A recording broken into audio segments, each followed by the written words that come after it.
Mga idol, ito na po yung gate na ginagawa natin, ano? So tapos na yung frame nya, ito yung mga bracing nya. So bumili na tayo ng ng ating flat bar.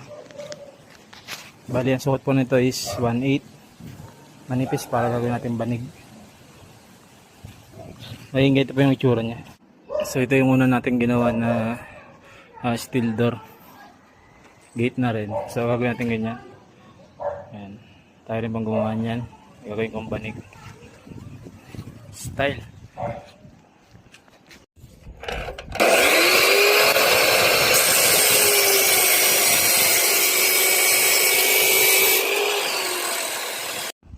So nagawa na nga natin, idol, naputol na nga natin itong ating mga gagawin banig-banig.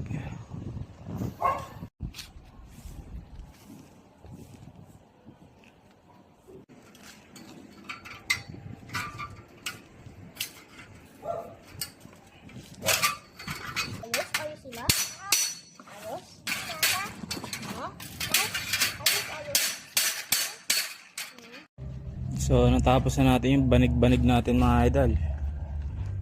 Ito na.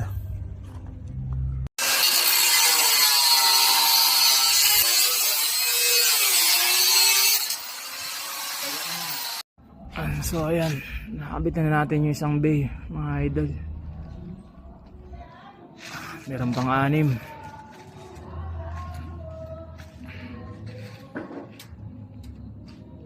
Pipinturahan natin kagad, idol, kasi kakalawangin ta.